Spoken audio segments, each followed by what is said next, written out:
Shalom and welcome. This episode will cover Shem. After the global flood, there would have been an ice age and a stone age. The following video will briefly cover these events. So where does the Stone Age fit into the Bible? Was there ever a Stone Age? Well, right after the flood, Noah couldn't tell his grandson to go to the hardware store and get him a shovel. There were no hardware stores. They had a devastated society, folks. They got off the ark and everything outside is destroyed. You have to totally rebuild civilization. They had a Gilligan's Island situation. You got a bunch of smart people. Well, Gilligan's Island did not have a bunch of smart people, maybe one. But they're on this devastated planet. So they're going to have to rebuild from scratch, and you're going to make stone tools. Because that's much quicker than digging the iron ore out, smelting it down, and making an iron tool. By the time it takes you 3 weeks to make your axe, you're going to starve to death, okay? So they're going to make stone tools. And people that are driven out of society are going to travel around in small herds and packs following migrating animals, and they don't want to carry 50 pounds worth of stone tools with them. It's quicker to make your stone tools on the job site. You follow the mammoths until you catch up with them, or the buffalo, and then you quick make your tools, kill the buffalo or the mammoth, and you butcher it and leave your tools behind and go on someplace else. And then we today find these stone tools and say, wow, look at this Clovis point. Wow, perfectly shaped, perfectly balanced. This guy is smart. This is an advanced civilization. And then they find another arrowhead that looks kind of crude, and it's not chipped very smoothly. And they say, wow, this guy's pre-human. You're not quite as smart. Maybe you got the whole wrong perspective on that. Maybe the one that looks kind of crude was found by a guy who's in a bigger hurry because the mammoth is getting away, okay? He just doesn't have time to sit there and play with his arrowhead for an hour. He wants to go shoot the thing now before it runs off. So it might be an example of how much time they have to spend on it. Not at all an example of their intelligence. So as we can see, after the global flood, there would have been an ice age and a stone age.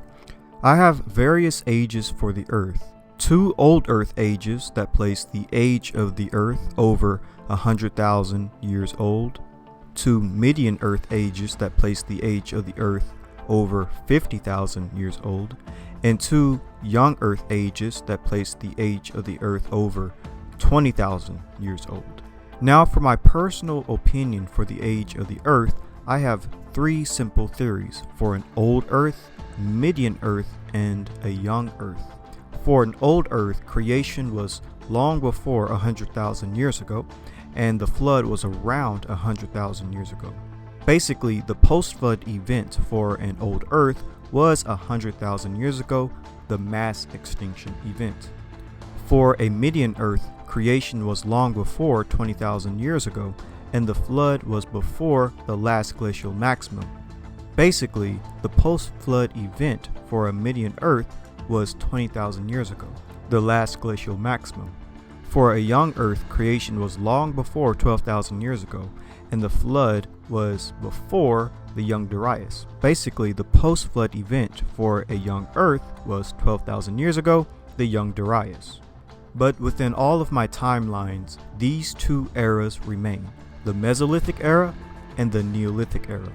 Therefore, depending on which model people have chosen, I'll begin our journey with Shem and the Mesolithic and the Neolithic, since all of the timelines converge to those eras. With that being said, the Mesolithic and the Neolithic were important time periods for human development. But what was the Mesolithic and the Neolithic? According to History.com, titled "The Prehistoric Ages: How Humans Lived Before Written Records," it reads, during the Mesolithic period about 10,000 BCE to 8,000 BCE, humans used small stone tools, now also polished and sometimes crafted with points and attached to antlers, bone, or wood to serve as spears and arrows. They often lived nomadically in camps near rivers and other bodies of water. Agriculture was introduced during this period, which led to more permanent settlements and villages. Finally, during the Neolithic period, roughly 8,000 BCE to 3000 BCE, ancient humans switched from hunter/gatherer mode to agriculture and food production. They domesticated animals and cultivated cereal grain. They used polished hand axes, adzes for plowing and tilling the ground, and started to settle in the plains. Achievements were made not only in tools, but also in farming, home construction, and art, including pottery, sewing, and weaving.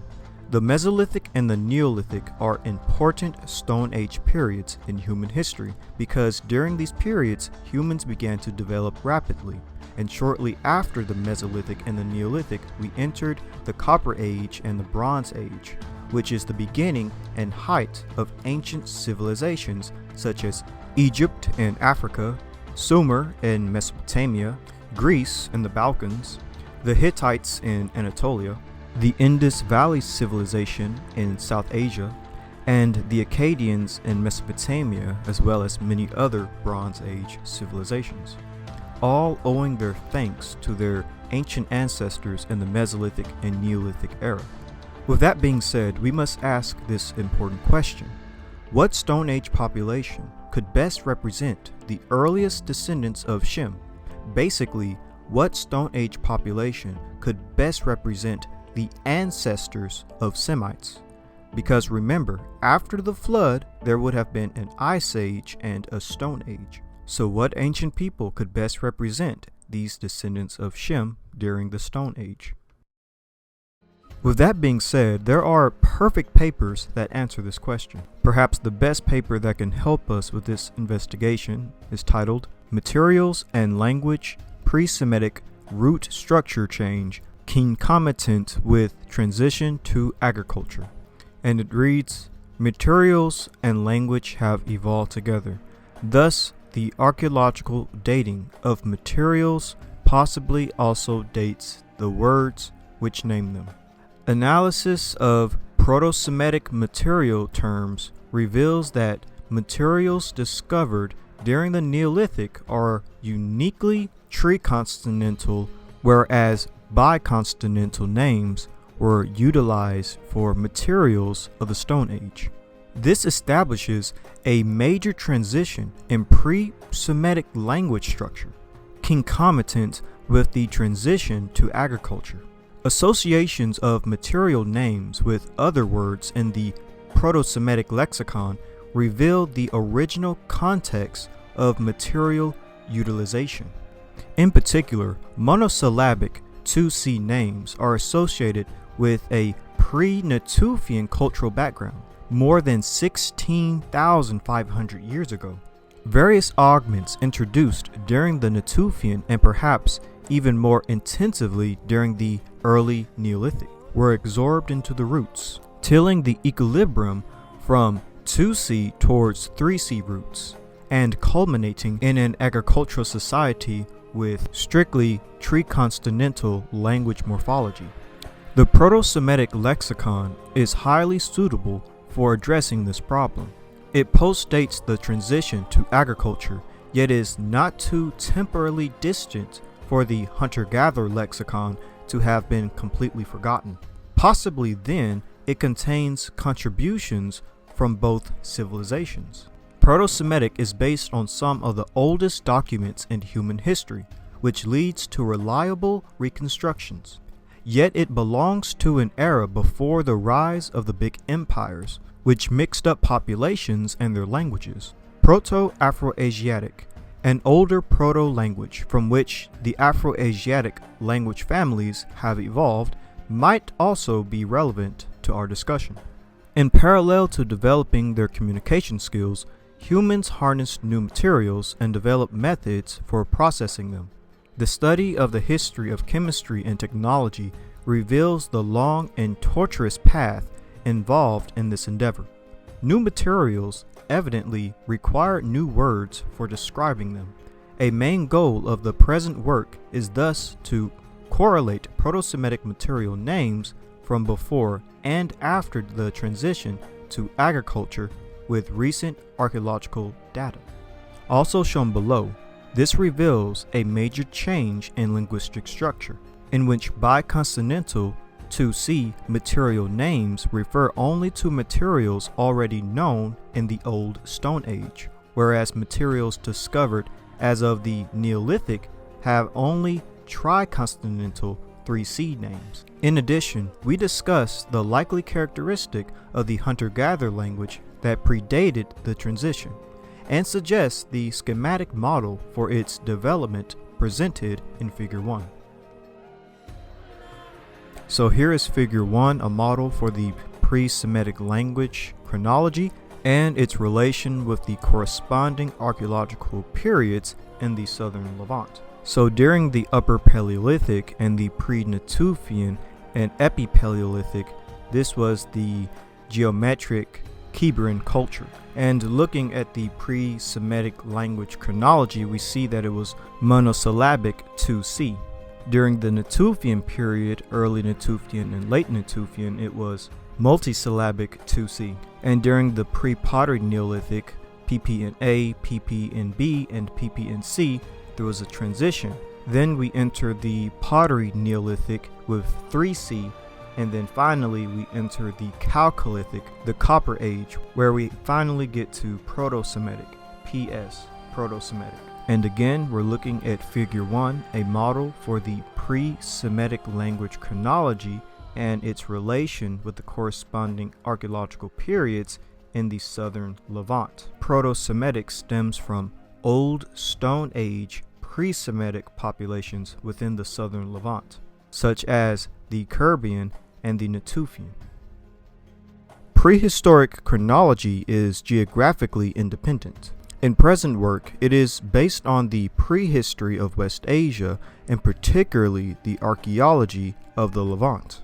The Fertile Crescent, and notably Israel, is one of the more intensively investigated regions archaeologically. By contrast, archaeological studies of Africa, particularly for the pre-Neolithic era discussed herein, are very rudimentary. Thus, archaeological findings from the Levant may be interpreted as representative of their time rather than their precise location.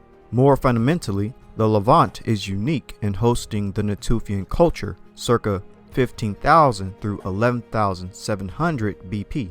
Table 1. Raw materials in Semitic languages classified according to rows, the period in Levantine prehistory of their first utilization.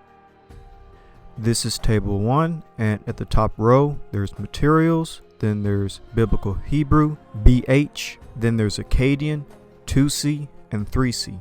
And all Table 1 is showing is the pronunciation of these Semitic words. Again, the Semitic words are under materials such as water, fire, light, rock, flint, pebble, stone, wet clay, mud, sand, dirt, wood, pole, stick, leather, tendon, clothes, lime, and reeds. And again, the key Semitic languages being used is Biblical Hebrew and Akkadian. And then we have 2C. Now look at the similarities between Biblical Hebrew, Akkadian, and 2C. Remember, 2C is from the pre-Natufian period, the geometric Kerbian period, but 2C is also in the Natufian period, the early Natufian, and the late Natufian. So we can actually see how Semitic languages do indeed come from these old Stone Age populations in the southern Levant, namely the Kerbian and the Natufian.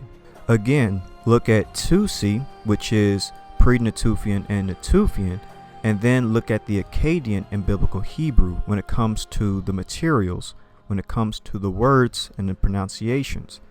It all derives from 2C, Old Stone Age populations in the southern Levant, again, Kerbian and Natufian. Perhaps this is because these Semitic populations descend from these Old Stone Age populations in the southern Levant, namely, again, the Kerbian and the Natufian. Perhaps these are the ancestors of Semitic populations. Up to the Natufian, the classical nomadic lifestyle of the hunter-gatherer prevailed, more or less as it existed during the Upper Paleolithic. The Natufians contributed a more complex society, with innovations in sedentary and hunting techniques, among other things. They are accredited for introducing the sickle and the bow. It is possible that this was a trigger for the development of a more complex language, Proto-Afro-Asiatic, PAA. The transition to agriculture in the Levant began earlier than in other regions of the world. In the pre-pottery Neolithic A, PPNA, 11,700 through 10,500 BP, and it was essentially complete by the pre-pottery Neolithic B, PPNB, 10,500 through 9,000 BP, when large agricultural villages were established. Pottery was introduced during or slightly before the pottery Neolithic, PN, 8,500 through 7,000 BP, whereas the first metal-producing installations are from the Chalcolithic period, 7,000 through 5,500 BP. Proto-Semitic is attributed to this period, and therefore it is the most recent period relevant to our Proto-Semitic reconstructions. Nevertheless, we advance one step further in time to discuss Proto-West Semitic words as well, which already belong to the early Bronze Age. Table 1 clearly shows that as of the early Neolithic, all novel materials received 3C names. It appears there are almost no exceptions to this rule. This provides quite convincing evidence for a language morphology change occurring roughly concomitant with the transition to agriculture, when a strictly 3C morphology was imposed. As will be demonstrated in detail in the next section, the Stone Ages allow one to connect language with the culture of the people who created it.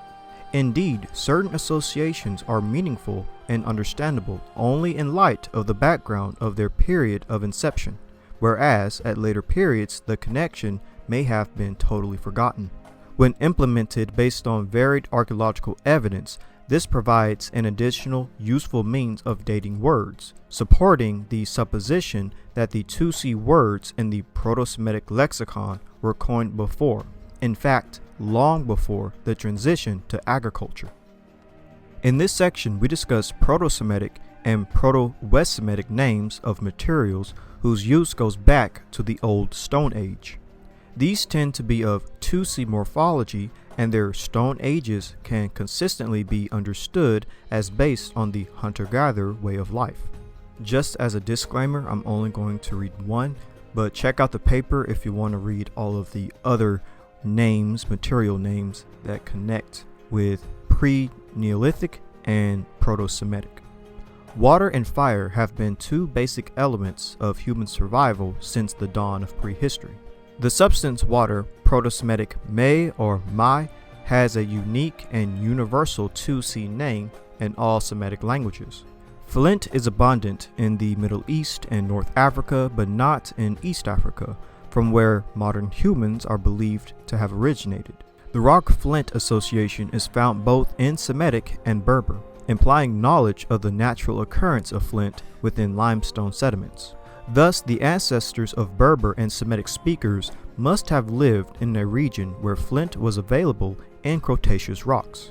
Stones were used for building houses only as of the geometric Kerbian 17,000 through 15,000 BP and the early Natufian circa 15,000 through 13,000 BP.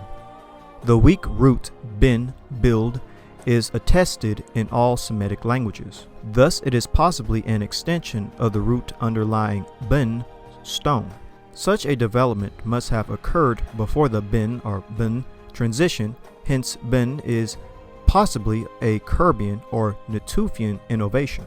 As of the PPNA, building in stone became widespread, and therefore building was no longer exclusively associated with stone. The first stone buildings were circular, and they dominated architecture throughout the Natufian and PPNA periods.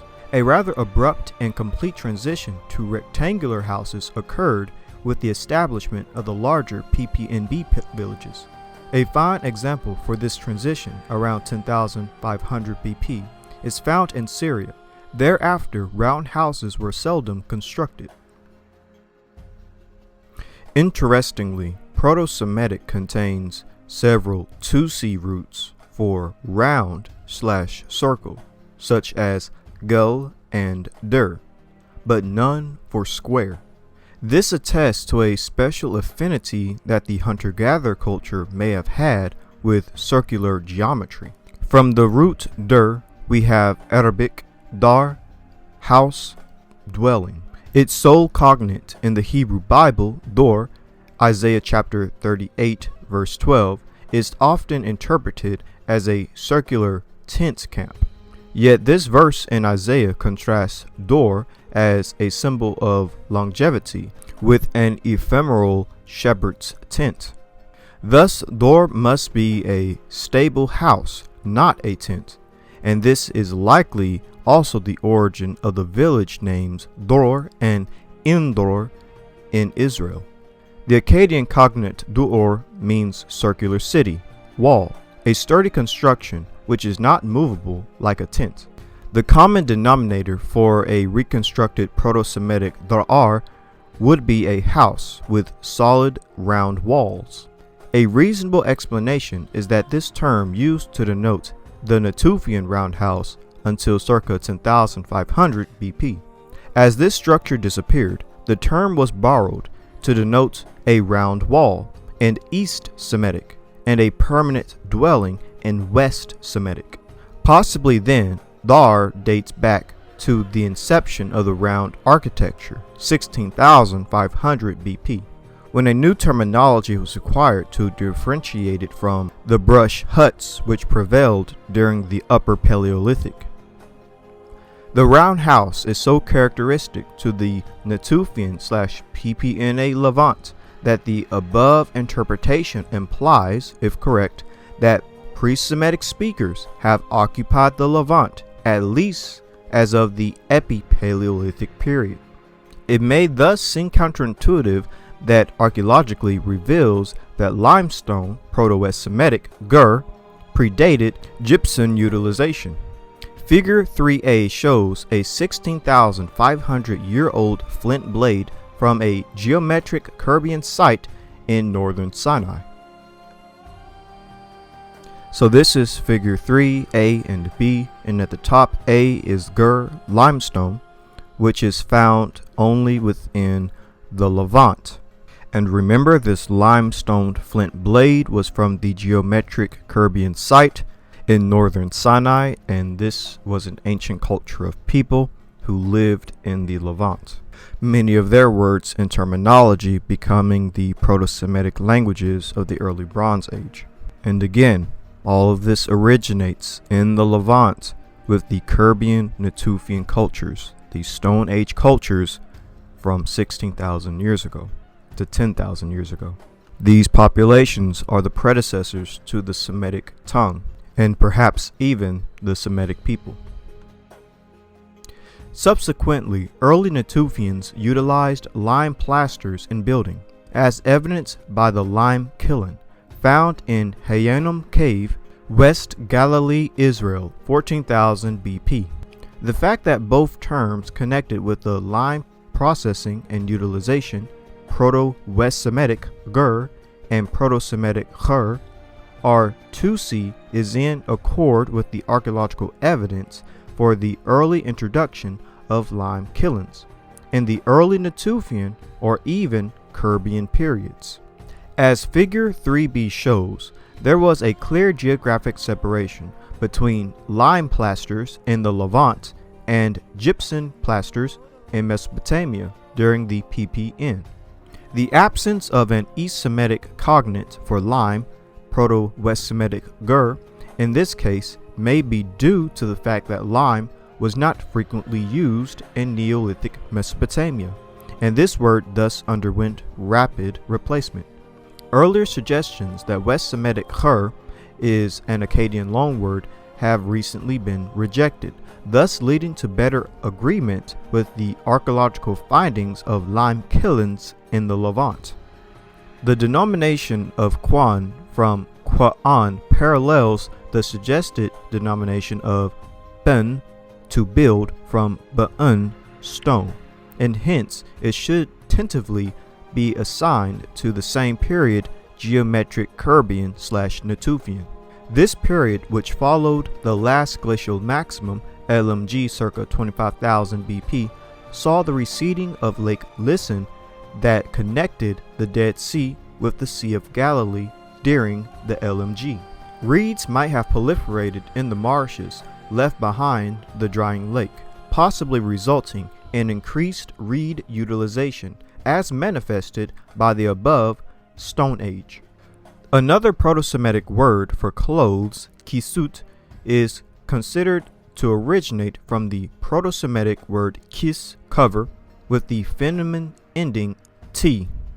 If indeed CVCY roots are an innovation of the Caribbean/Natufian period, or later, kisut would denote a later type of clothes than sit, perhaps a garment that covers the whole body, as opposed to the UP loincloth. During the early Neolithic, flax was domesticated. The first evidence for cultivated flax is from Tel Ramad in Syria, circa 9000 BP. Neolithic material names. In this section, we discuss materials discovered in the first few millennia following the agricultural revolution, and show that their names all have 3C morphology. A. Sun-baked mud bricks were first utilized for building in PPNA sites of the Jordan Valley, Israel, and northern Mesopotamia, Nimrik near Mosul, Iraq. It became readily available after PPNA wheat domestication. There are Proto-Semitic words for both brick and straw, and they already possess 3C structure. It thus appears that the PPNA transition to agriculture correlates with the transition in language structure. D. Pottery. Clay statuettes were produced in the Upper Paleolithic UP long before the manufacture of pottery. In agreement with this finding, Proto-Semitic tin, clay, has CVC morphology. In the Levant, fired clay vessels that can hold liquids are an innovation of the pottery Neolithic, PN 8500 through 7000 BP. Although shards of pottery from Tel Sabi Abiyad, Syria, were recently dated to 8900 BP. E. Metals. Metals present a complex problem, yet they are pivotal in the development of human civilization. Native metallic copper was cold hammered several thousand years before metals were smelted from ores. Objects of native copper from the early PPNB have been unearthed in the northern Fertile Crescent. Other metals found in their metallic state are gold and silver. The oldest gold objects in the Levant were found in a cave in Nahal Ka'an, Israel, where carbon specimens yielded dates between 5900 and 6300 BP. Given that metals in prehistory were often recycled, gold certainly belongs to the Proto-Semitic era. The fact that Proto-Semitic is attributed to the 5th millennium BCE, whereas the earliest archaeological evidence for antimony is from the early 3rd millennium, can be due to the scarcity of antimony findings. Thus, all Proto-Semitic materials related to metallurgy are 3C. Conclusion. This work has reconstructed Proto-Semitic material names and confronted them with archaeological data of material use on two levels.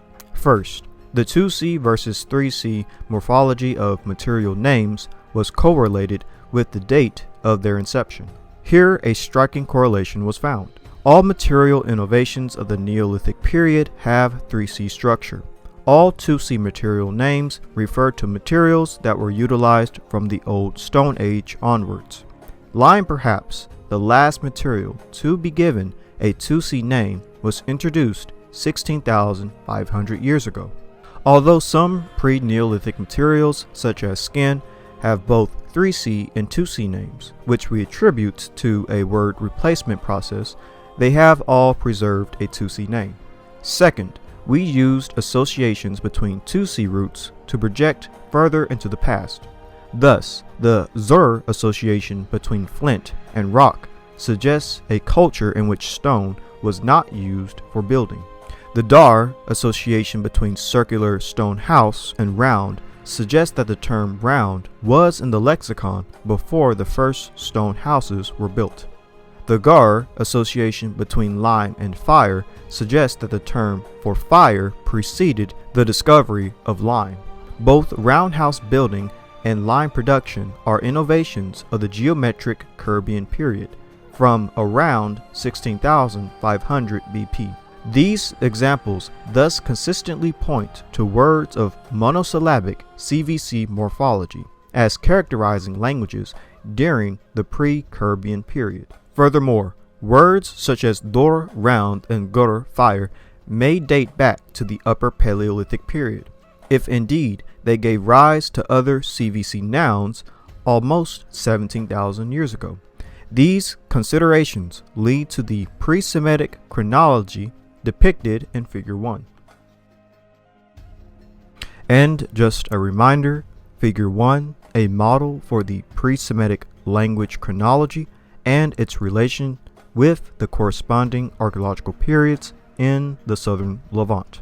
In the Upper Paleolithic and the pre-Natufian Epipaleolithic, you have the geometric Caribbean culture, which was the monosyllabic Tusi, and then in the Natufian period, from the early Natufian to the late Natufian, you have the multisyllabic Tusi, and then you have the transition with the pre-Pottery Neolithic, PPNA, PPNB, and PPNC, and then you have the Pottery Neolithic, which is 3C, then finally you have the Chalcolithic, the Copper Age, with Proto-Semitic. Proto-Semitic stems from the Old Stone Age cultures in the southern Levant, the Caribbean Natufian cultures. In addition to the incredible time death suggested by the above analysis, it also indicates that pre-Proto-Semitic speakers may have inhabited the Levant as of the Caribbean period or before. This follows because flint is characteristic to West Asia, but not to East Africa, and the round house is archetypal to the Natufian/PPNA architecture of the Levant. If true, this is a major departure from models which advocate a rather recent Semitic invasion of the Levant. With the evidence connected here, one might envision then transition to the tricontinentalism as a lengthy process which paralleled the increased complexity of the pre-Semitic society, culminating in the transition to agriculture. The nomadic hunter-gatherers emerging from the last ice age still retained the 2C/CVC language morphology of the Upper Paleolithic. As of the geometric Caribbean, certainly by the Natufian society, became increasingly more complex. Permanent stone houses were built to complement the traditional brush huts. Lime was manufactured for hafting weapons and tools, and the sickle was applied extensively for weeping wild cereals. This increased complexity more likely mirrored in the language, which no longer retained its simple morphology. The suggested development bin is interesting because archaeological evidence for the onset of permanent stone house buildings around 16,500 BP suggests that the 3Y root bin emerged after this date. In Proto-Semitic, we already find bun for stone, so that the augmentation, ba'un, must have occurred earlier, most likely during the Neolithic. These two events bracket the formation of the 3Y root bin, which could thus be Natufian. If one were to generalize and assume that all 3Y roots date from the same period, one would obtain interesting conclusions regarding social developments that are not easily assessed from the archaeological evidence. For example, the Stone Age quan between read and the verb root to possess suggests that the concept of personal property beyond one's clothes and weapons first emerged in the Natufian period. Another interesting observation corresponds to the two types of clothes. In Proto-Semitic sit, which has a Stone Age with buttocks and might have therefore originally depicted loincloths dating to the Upper Paleolithic by its CVC morphology. Kisut derived from the root kis, cover, and hence depicting clothes that cover the whole body, would be Natufian, judging by its CCY morphology. This hints to a change in dress fashion that occurred over 12,000 years ago, perhaps due to the cold conditions during the Young Darius period. Indeed, some Semitic affixes are widespread in Afroasiatic, and thus they are presumably innovations of the Natufian PPNA period. Augments continued to pile up throughout the Neolithic. The agricultural revolution, which began with the PPNA wheat domestication, continued with the replacement of hunting by domesticated mammals, the founding of large agricultural villages, the introduction of squared brick houses, and an everlasting quest for new materials. This was apparently accompanied by a revolution in language. Contrary to the implication of the term revolution, it did not occur overnight. The transition to agriculture likely followed many millennia of wild cereal harvesting, penning of wild animals, experimentation in propagating fig twigs, and the like. Eventually, the previous equilibrium was disturbed to the extent of inducing a seemingly spontaneous transition.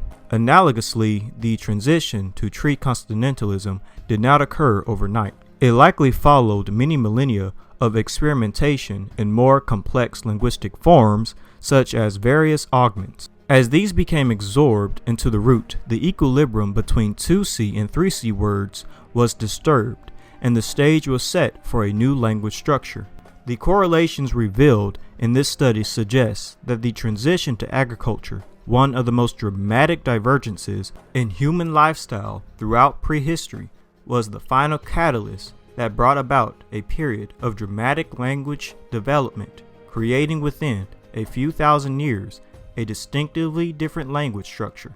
The emerging Neolithic society turned out to be particularly conservative in adhering to the new 3C morphology, which was required for the development of the templatic grammar characterizing the Semitic languages. By the end of the Neolithic, the biconsonantal languages of our hunter-gatherer predecessors had been completely replaced by the triconsonantal morphology that formed the basis for the languages of the great Semitic civilizations of the ancient Near East. Table A1, transliteration, Proto-Semitic cognates with their Hebrew and Arabic equivalents. So as you can see, Proto-Semitic is very important. Proto means first Semitic people, first Semitic language, and Hebrew and Arabic derive from Proto-Semitic or Proto-Semites. Table A1b, consonant mapping. The lost Proto-Semitic consonants depicted by blank spaces in the transliteration table were mapped to remaining consonants according to the scheme below. And as you can see again, we have Proto-Semitic, the first Semitic language, first Semitic people, Proto-Semitic, PS, and then we have Hebrew, Aramaic, and Ugaritic. And we can see that Hebrew, Aramaic, and Ugaritic all derive from Proto-Semitic and Proto-Semites. All of this is very important because Proto-Semitic derives from pre-Proto-Semitic and earlier pre-Proto-Semitic.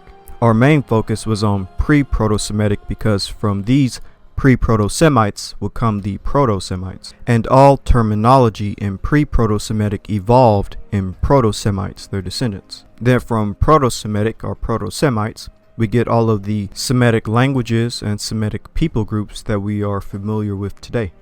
Now from Proto-Semitic descends West Semitic and East Semitic. The East Semitic would be the Akkadians. Now for the West Semites, they would be your Ethio-Semitic people, the Ethiopians, your Central Semitic, which will come the Arabic, and then your Northwest Semitic, which will be Hebrew, Aramaic, and Ugaritic. But all of these Semitic languages, all of these Semitic people, Hebrews, Aramaic, Arabic, Ugaritic, Ethio-Semites, Akkadians even, all of them descend from Proto-Semitic, Proto-Semites. And then Proto-Semites themselves descend from pre-Proto-Semites or pre-Proto-Semitic. The Caribbean Natufian culture in the Levant seems to best represent the Stone Age ancestors of Semites. Basically, the Caribbean Natufian culture are the best representatives for the early descendants of Shem after the flood, since they are the pre-Proto-Semitic population that would lead up to Proto-Semites and then Semites themselves. This would mean that the ancestral homeland of Semites is the southern Levant. With that being said, what is the Y DNA chromosomal haplogroup of the Natufians and pre-Proto-Semites? According to the paper titled Paleolithic DNA from the Caucasus Reveals Core of West Eurasian Ancestry, it reads, such a scenario would also explain the presence of Y chromosome haplogroup E in the Natufians and Levantine farmers, a common link between the Levant and Africa. Also, according to the paper titled Genetics, Egypt, and History, Interpreting Geographical Patterns of Y Chromosome Variation, it reads, it can be postulated that select M35 carriers, speakers from Africa of a stage of ancestral Semitic, pre-Proto-Semitic, entered the Near East. And according to the book In Hot Pursuit of Language and Prehistory, it reads, the presence of Semitic in the Near East might be explained as follows. Early pre-Proto-Semitic speakers would have migrated into Syro-Palestine before the Neolithic, being taken by their M35 bearers, specifically M35/78, and adopted by populations bearing M89 lineages. Perhaps at the beginning of this period, or near it, marks when pre-Neolithic migrants with haplotype V, E3b, would have established pre-Proto-Semitic in the Levant. The Natufians, pre-Proto-Semites, best represent the Stone Age ancestors of Semites and the Stone Age descendants of Shem after the flood. The Natufians, pre-Proto-Semites, carried Y DNA haplogroup E, which is found abundantly in the ancient Levant, and the Natufians' homeland is the Levant, the same area of pre-Proto-Semites.